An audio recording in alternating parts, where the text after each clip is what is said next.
What's up, everybody? Welcome back to the Big Ben's Podcast, episode 39, coming at you with Lil T. And y'all, that's going to be it. We'll see you in a minute. Alright, Ben. We ate a lot of cereal on our day of being alive because we're fat and cereal is good. Okay? So today, we're going to rank our top 5 favorite cereals of all time. Alright. You want to start or me? I'll start. Alright, my number 5 is Apple Jacks. You know that? The cinnamon? Like the cinnamon? Those are good, bro. You like Cinnamon Toast Crunch? Cinnamon Toast Crunch is the GOAT of all cereal. Exactly. They're basically brothers. They're like distant cousins. No, they're not. Yes, they are. No, they're not. They just have less cinnamon flavor. You know? And they're round. Apple Jacks are probably the most overrated cereals. No, it's not, bro. No one even talks about Apple Jacks, bro. Stop the cat, buddy. Alright, number 4, Fruit Loops with marshmallows. I like the marshmallows in it. Okay, that's fair. But I like the grape flavor of Fruit Loops, though. They got different flavors. No, they don't. No, there's nothing, guys. Number 3 would have to be Fruity Pebbles. Too fruity. I don't know. Yes, they are. That's why I don't like Fruity Pebbles. I like when they're soggy, too. They're the best when they're soggy. But number 2, Frosted Flakes. A goat cereal. We ate that all the time growing up, so. But number 1, the goat of all goats. Cinnamon Toast Crunch. The cinnamon flavor is spot on. It's just all around a great cereal. Alright. My number 5 is Honey Smacks. Boy. Nobody eats Honey Smacks, bro. Dad used to eat them all the time, so haha.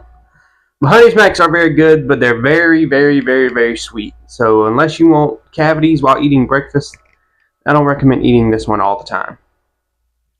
My number 4 is Fruit Loops. With marshmallows or without? Without the marshmallows.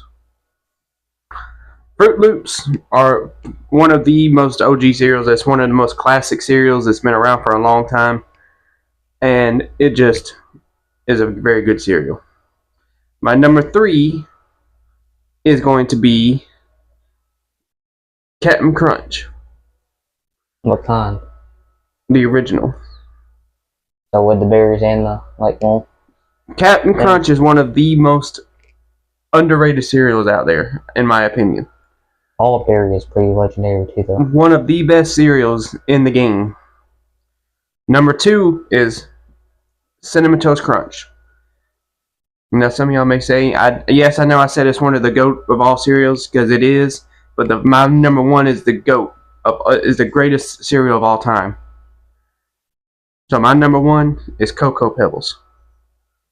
Overrated. One of the best cereals in the game. Cocoa Pebbles. I never got the hype of Cocoa Pebbles. One of my favorite cereals. I would still eat it if I wasn't trying to, diet. Because of way too much sugar in cereal. Bet y'all thought one of us was going to say Honey Nut Cheerios, huh? No, they're not that good. Honey Nut Cheerios ain't that bad, actually. They're not, but they're not that very good either. They're in the middle. I like average. But now, since we've named our top 5 best cereals, let's name a few of the ones that we will never eat again. The Oreo cereal, I didn't like that. I didn't like the flavor of them. The Frosted Honey Wheats. Never eat those again. You know, like the Rice Crisp or whatever? You had to put sugar in that to actually have flavor into it. I probably won't eat those. Special K cereal. Yeah, I understand that's for people trying to lose weight. But also something, Reese's Puffs. Those are pretty mid as well. I don't care for those. I'm gonna add one more cereal into my top 5. So I'm gonna have a top 6. Raisin Bran. What are you, 90 years old, bro? Raisin Bran is a good cereal, bro. No, it is not, bro. with the milk and everything, the raisins and the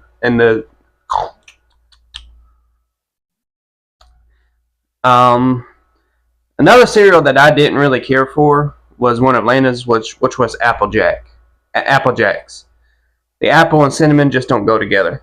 We're not eating an apple pie when we're trying to eat breakfast. Had Apple Jacks? Been a long time. It's been a long time for me too, but it's been a long time since I've had cereal in general. I haven't had a bowl of cereal in a very long time. And I think the last bowl of cereal I had was Cocoa Pebbles, because that's my favorite cereal. I used to really like Lucky Charms for the marshmallows, but I don't really care for the other cereal that's in it besides the marshmallows. It's not that good. I remember one time I broke one of my teeth eating a bowl of Lucky Charms. I was sitting in this living room behind this wall. Eat the spoon as well?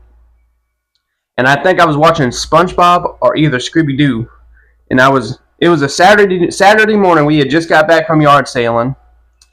And I was sitting there watching SpongeBob or Scooby-Doo. Either Dad or Mom was home, and whoever it was, I know they were taking a nap. So probably Dad. It was probably Dad. And Mom took a lot of naps too, though. Mom still takes a lot of naps. So I was eating my bowl of Lucky Charms, and I felt something fall out of my mouth back into my cereal. So I picked it up, and I thought it was just a piece of cereal. I've had that happen where it's like a hard piece of cereal, and I think it's my tooth, but it's actually just a hard piece of cereal. But I pressed it, and it didn't do nothing. So I thought that I lost my tooth.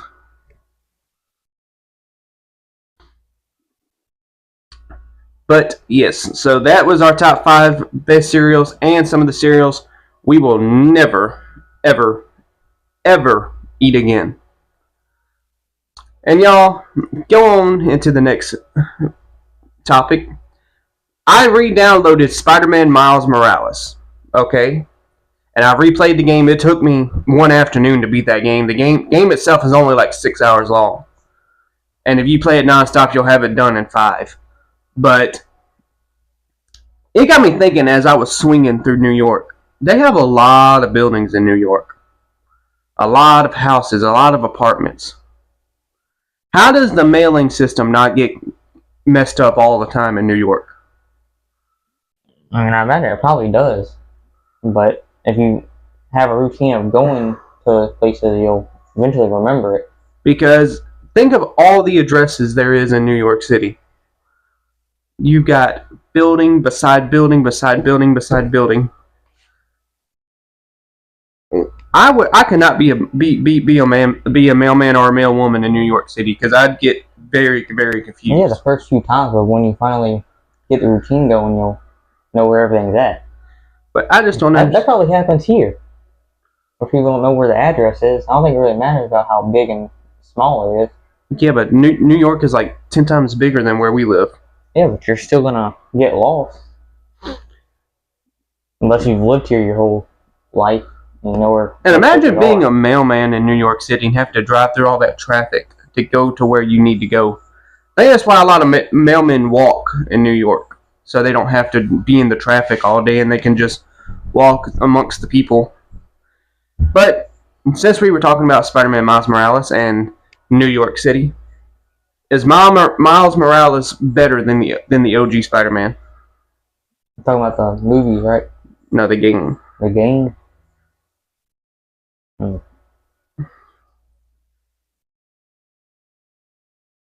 don't know, dude. The OG's really... But I like how Miles Morales is inducted into the story of Peter's life. Mm-hmm. I would say... Have you played Miles Morales? A little bit. I've seen some stuff. I still have to finish the first one up, but I have watched people play Miles Morales. That's why I got it, the first one. But yeah, Miles Morales is a very fun game. I think for the games, I think Peter has Miles beat just because of his villains he has to fight. In Marvel Spider-Man, Peter literally has to fight all his villains. I freaking hate fighting Doc Ock. In Miles' game, he only fights one, and that turns out to be his best friend, Finn. If you haven't played the game, I'm sorry for spoiling it, but the main villain is his friend, Finn. who ultimately dies at the end. It's kind of sad, to be honest. But I will say, between the two games, I think Miles' suit is better than Spider-Man's. Yeah. Because his suit is more,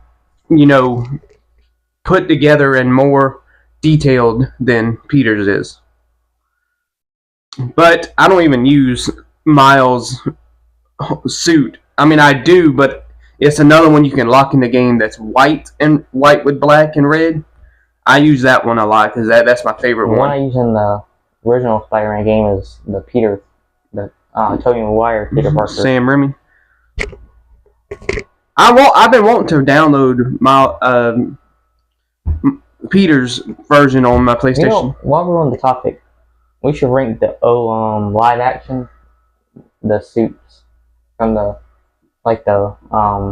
first ones ever. They had like Peter's suit. You mean Toby's suit? Yeah. And then Andrew's suit. And then Tom's suit. Alright. Alright, number 3, I'm gonna go with Andrew Garfield. Don't care for it. Which one? The original one. The red and blue one with the black. I know, but Andrew had 2 movies and his suits were different. The first one. Whatever the first original one was. Okay. The one that's in the game. The Spider-Man game. Of the Amazing Spider-Man suit. Yeah, but they also have the second one. No. Well, that's the first one. Then I'll put a picture right here of it. The show. Of the first one? Yes. Yeah, okay.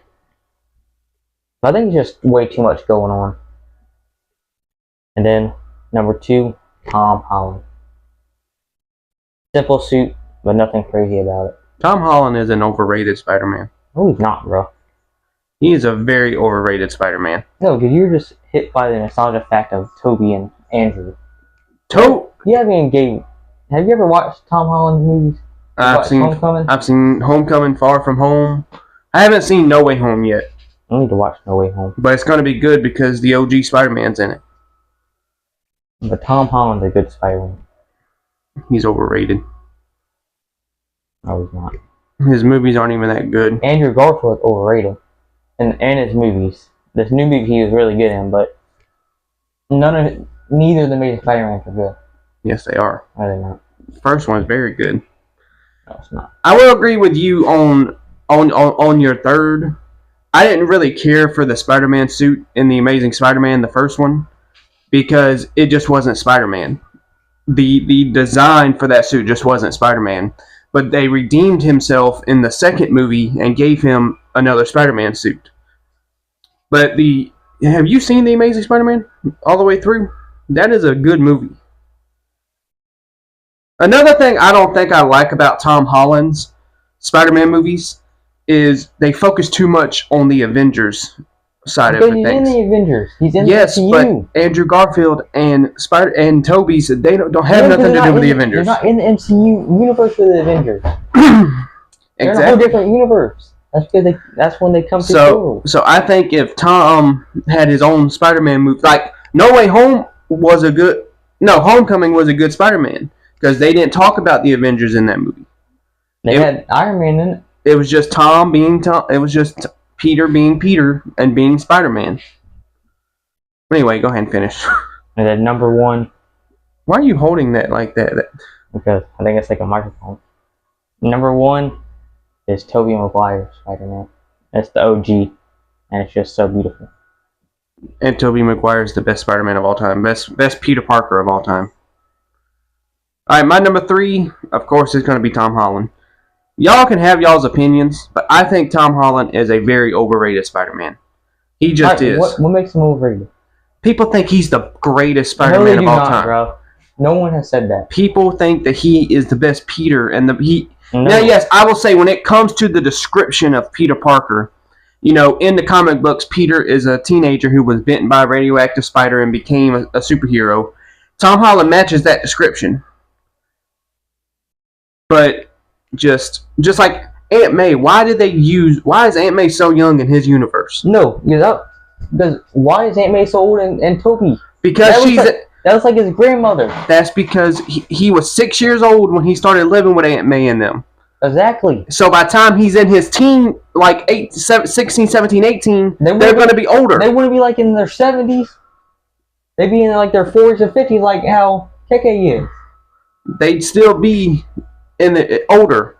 Yeah, but they and in the first Spider-Man... How old was Aunt May in the first one with Tobey Maguire? I don't know. You have to look it up. Because she looks like his grandmother.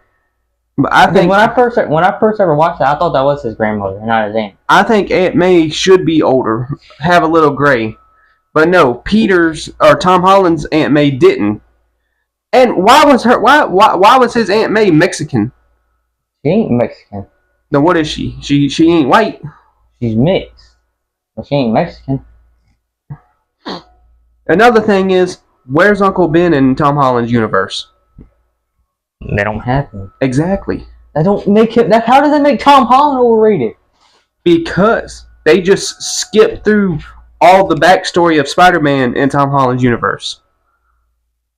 Actually, no, they don't, because in the Civil War between Captain America and Iron Man, they kind of go into it. That's how Iron Man meets Peter.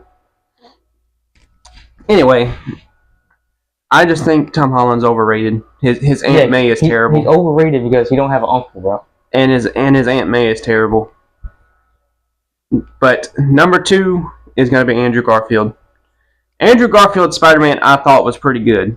I've learned to appreciate those movies more as I've gotten older, because I will say Andrew Garfield was a little too old to play Peter. In the first one, he was. So I don't know why they brought him back for a second one, but they did. They were actually going to make a part 3 of The Amazing Spider-Man, but it got canceled because they said Andrew was too old to play the part anymore. But the first one, like Landon said, the suit was not that great in the first movie. It wasn't. I can agree with you there. It wasn't the best. But the story behind the movie is a good movie.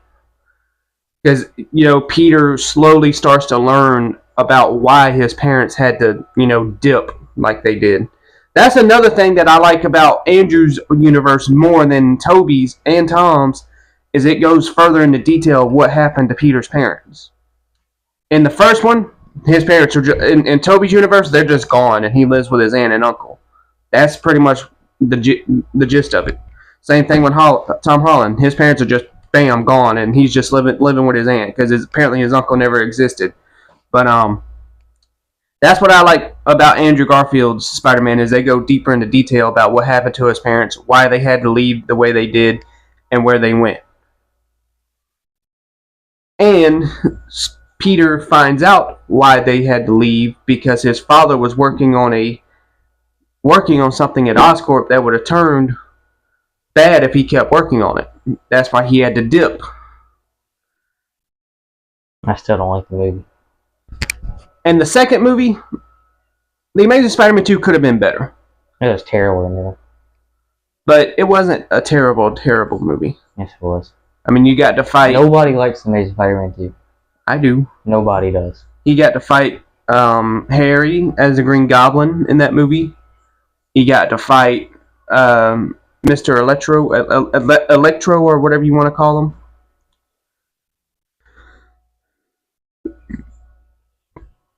But, yeah. So, that's my number 2.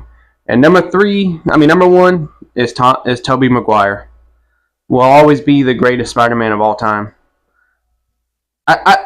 Landon may be a little bit right that the reason why I say Tobey is the greatest Spider-Man of all time is because I grew up with Tobey. And Tobey Maguire played in all 3 of the best Spider-Man movies out there. Fought some of the greatest villains. The first one he fought Green Goblin, played by William Dafoe. And the second one he fought Dr. Otto Octavius. The third one he fought Sandman and Venom. And Harry. And he gave me my $2. Me and him had a argument a while back because we were arguing about the third one, and when Peter first turns into the bad Peter because he starts wearing the symbiote suit, He swore up and down that during the fight in Harry's house, Blaze doesn't come out of Harry's arm. He swore up and down by it, so I had to show him. But he paid me my $2. But yes, so Toby's suit, amazing, and it never really changed throughout the movies. That's one of the things I liked about his suit. But he got that legendary black suit. Yes, the third one was the only suit that changed. But you know, Tom has a different suit in almost every movie. That's something I don't like about Tom's movies, is why is there a different suit in every one? Toby stuck with the same suit throughout the years, because that makes you think, okay, he created that suit, and anytime it's been tore up or got messed up during a fight or a battle with a big villain, he went home and sewed it up and reused it. That's what I like most about his suit. But Spider-Man 1, Uncle Ben actually dies in that one. He actually has an Uncle Ben. In Amazing Spider-Man, he dies too. Yeah, but not in Tom's universe. That's why it's stupid. Well, because he don't have an Uncle Ben. But then you've got the second one. Now, I want to say the second Spider-Man with Tobey Maguire, I didn't really care for, because there really wasn't much action up until the end of the movie. What? Mainly the second Spider-Man with Tobey Maguire was about him losing Mary Jane. Ugh. Excuse me. I felt like I had to sneeze for a minute, but then some stuff come up anyway. But yeah, the second movie with Tobey was basically all about him losing Mary Jane. And then he lost his powers for some reason. It's always funny when he thinks he gets the power back and then he starts jumping along the buildings and then he falls. And then he falls all the way down to the car. Oh, my back! I'm back! My back! But, yes, so that's going to be that. Alright, y'all. The past couple days I've been playing a game called Police Simulator. I bought it off the PlayStation Store for like $12. And Landon was watching me play it earlier before we started recording. And Landon said that I would be a terrible cop. Why? Because this dude was parked on the sidewalk with like an inch of his tire on the sidewalk, and Benjamin gave him a ticket for it. Yeah, that's against I the could law. understand if you like a whole tire on it. That's against, even if his vehicle is kind of like this, that's a ticket. That's just a ticket. But you would really give him a ticket in real life, bro. Yes, because that's against the law. You can't do it that. Ain't that deep, bro. Just like Landon said that you said something earlier too. You said just let him go, bro. I don't think it was the same dude. I think it was another person. I think it was another person parked on the sidewalk, and you said just let him go, bro. Yeah, because he wasn't on like little panel things on the sidewalk. But that game is actually very fun, y'all. You can actually do. Of course, you're going to be able to do everything a police officer can do in real life. You can write tickets. You can pull people over. You can go clear accidents. You can do all that. It's just a very fun game. And my wife said last night that I would also be a jackass cop because I wrote this person up for a broken taillight. And she said, you could have let them go with a warning. I said, no, they got a broken taillight, and if I let them go with a warning, they wouldn't get it fixed. And she said, why are you being so mean? I said, I'm not. I'm doing what I'm supposed to do. No, you're supposed to be chill. And you find them again, you give them a ticket. Just like in that game, if people have underglow under their cars, I have to pull them over and give them a ticket. But that game is actually pretty cool, man. You need to check it out because I think me and Landon are the same. We've always wanted to play LSPDFR on GTA 5, but that game is better than GTA because you don't have to worry about seeing some of the NPCs there. But it is a funny game. Just like I stopped this dude last night for jaywalking, and the ticket for that is $20. He said, "Why is it so much money?" Jaywalking. You don't know what jaywalking is? Jaywalking is when you run across the street instead of going across a crosswalk. Oh. Especially when there's cars coming. That's jaywalking, and it's a $20 fine on the game. So why do you do it in front of you? Sometimes I don't see it. The game will tell me that person just jaywalked, and I have to turn around and look, and if they have a yellow arrow on top of them, that's what I'm going for. What if the computer's lying, though? Well, then they're going to just get a ticket. That's injustice. But you can actually write people up for littering, jaywalking, driving under the influence of drugs or alcohol. I've arrested a couple people because of that. Bro, I was playing that game last night, and there was this one dude. His blood alcohol level was 13.2. Dang. I said, bruh. Was he driving? Yeah, I stopped her. It was actually a woman. The reason I stopped her is because she had ran 2 red lights.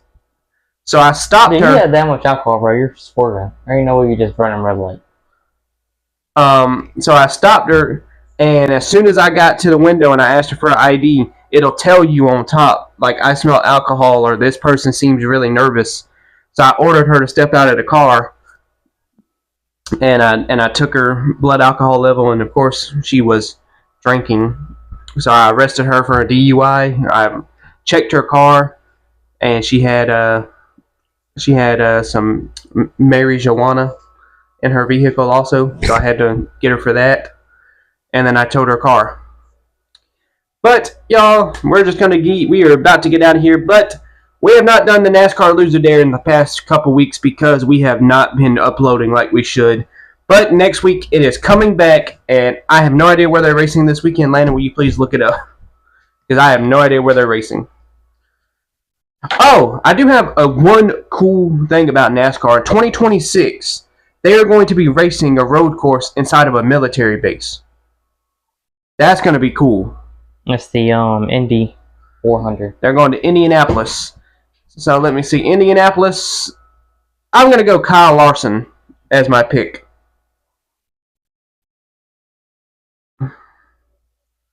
Just because Kyle Larson has ran the Indy 500 in the IndyCar, and he's ran in the Cup Series.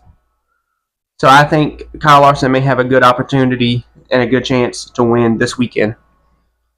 All right, I'm gonna go with William Byron. William. That's my pick.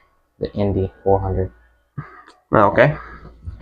But y'all, thank you guys so much for coming back to episode 39. If you did enjoy it, go ahead and hit that subscribe button down below and like, and make sure you leave us ideas. If there's something you want us to do, just leave it down in the comment section, and if it's appropriate for YouTube, we'll do it. But also, make sure you stay tuned, because we got some great banger videos coming out for you, especially next week, because if Landon loses, I've already got his loser there cooking up in my head. But thank y'all for watching, and we will see y'all in the next episode.